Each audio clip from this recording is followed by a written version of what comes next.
All right, let's dive right into this explainer. Today we're going to take a guided lab tour through the science of infection control and wound care in veterinary pharmacology. If you've ever stood in a clinic looking at rows of chemical jugs, wondering which one is truly optimal for a soiled kennel versus a delicate surgical site, you are absolutely in the right place. We're going to decode the principles, the classifications, and most importantly, the clinical applications of these vital agents. We've got a lot of ground to cover today, so we're breaking this down into 6 quick stages: the antimicrobial divide, classifying germicidal power, physical agents and acids, alcohols, halogens, and oxidizers, surfactants and specialty agents, and finally, the clinical selection matrix. Starting things off with Section 1, the antimicrobial divide, where we really need to understand our targets. To make sense of some pretty complex veterinary protocols, it really helps to build out a visual framework for topical antimicrobial agents. Let's start unpacking this whole web of chemical structures. What's fascinating here is the absolute strict divide based on biological constraints. Antiseptics, well, they go straight onto living tissues, which means they absolutely have to have a high margin of safety so we don't cause systemic toxicity. Disinfectants, on the other hand, are strictly for inanimate objects. They use much harsher, highly concentrated formulations that would honestly be toxic if you apply them directly to a patient. Before we get too deep, let's just make sure we're on the same page with the term germicide. In this explainer, germicide is our big umbrella term for any local antimicrobial agent. So that includes both the tissue-safe antiseptics and those harsh environmental disinfectants we just talked about. Now, in a perfect world, an antiseptic gives you broad-spectrum efficacy, total tissue safety, and deep penetration. But as you know, reality hits pretty hard in the clinic. Think about the resistance staircase. Things like bacterial spores and mycobacteria are notoriously tough to kill compared to your run-of-the-mill vegetative bacteria. And the real kicker? Organic matter, pus, blood, feces, they all drastically tank an agent's efficacy. This is exactly why physical cleaning literally always has to happen before chemical disinfection. You simply can't just splash a chemical over a dirty surface and expect it to magically work. Moving right along to Section 2, classifying germicidal power and how we actually measure efficacy. When we look at the spectrum of activity, it's basically a hierarchy.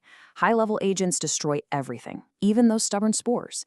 Intermediate agents knock out most things, but maybe not spores. And low-level agents are kept strictly for non-critical stuff. Now, historically, the gold standard was the Rydell-Walker coefficient. This was an in vitro metric that compared an unknown agent's potency straight up against phenol. It tells you how well it kills a culture in a pristine 37 degrees Celsius lab setting. But the glaring clinical flaw here, it completely ignores the messy real-world variables, like local tissue toxicity or how it reacts with blood and pus. I mean, a high coefficient is practically useless if the chemical just gets immediately neutralized by tissue debris the second you use it. So, that brings us to a huge practical question. With all these overlapping variables, properties, and strict environmental constraints, how on earth do we logically categorize this massive arsenal of chemicals so you don't just get completely overwhelmed in the clinic? Well, our solution is this master taxonomic framework. This is really the absolute linchpin of our whole explainer. It gives us a clear roadmap. Antimicrobial agents basically branch out into physical agents like heat and light, and chemical agents, which then just explode into a highly specific taxonomy. We're talking everything from acids and alcohols all the way to halogens and dyes. Which takes us to Section 3, physical agents and acids, our foundational tools. Physical sterilization relies incredibly heavily on heat and radiation. Moist heat, which we get by autoclaving with steam under pressure, is just unbelievably powerful. It denatures and coagulates those essential microbial proteins, wiping out all vegetative and spore forms. Then you have UV radiation, which actively destroys vital cell structures like nucleoproteins, making it fantastic for aseptic room sterilization. But here's the catch. Both of these demand incredibly strict environmental controls to actually work right. And I really need to pause and emphasize the hazards here, because they are significant. Dry heat from a hot air oven, it will literally melt your rubber plastics into a gross, terrible-smelling mess and completely char your surgical dressings. And UV radiation? Sure, it's great for the air, but has very low penetrating power and poses a massive, severe threat to your own skin and eyes. Definitely not something to mess around with. Shifting to the chemical side, acids and alkalis work by manipulating the local pH to destroy pathogens. Alkalis, like sodium hydroxide or lye, are super potent germicides that are just fantastic at dissolving organic matter. A 2% solution in hot water is phenomenal for disinfecting really heavily soiled, inanimate areas, like animal sheds. But because they are so intensely corrosive, they are way too irritating for living animal tissue. On the flip side, mild organic acids, like a 1% acetic acid solution, are gentle enough to be used safely for things like urinary tract irrigation. Let's dive into Section 4, Alcohols, Halogens, and Oxidizers, the true clinic staples. So, oxidizing and reducing agents destroy cellular architecture, but they do it in completely opposite ways. Oxidizing agents, like hydrogen peroxide, act mostly as mechanical cleaners. When they hit tissue catalase, they effervesce, basically bubbling away pus and debris.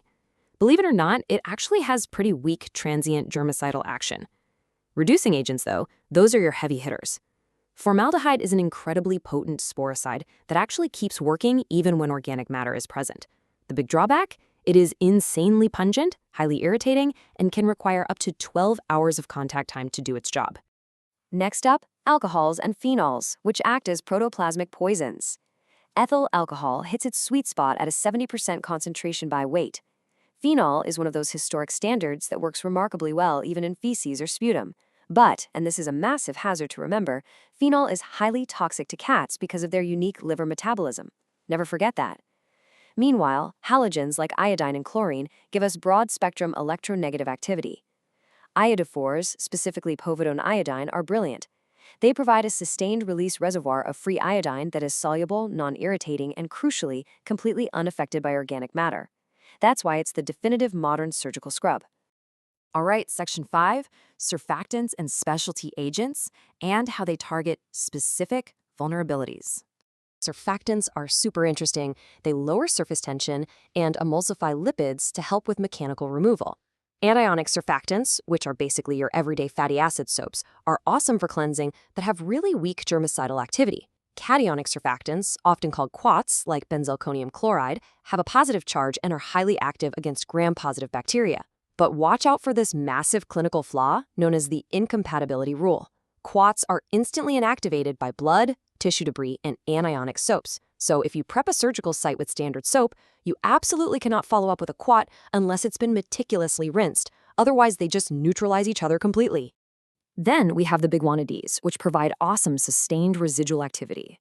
Chlorhexidine is honestly a true veterinary superpower, mostly because its efficacy just isn't heavily affected by blood, pus, or necrotic tissues. Under our miscellaneous agents, we have things like ethylene oxide. This is a highly penetrating gaseous fumigant that destroys all bacteria, fungi, and spores.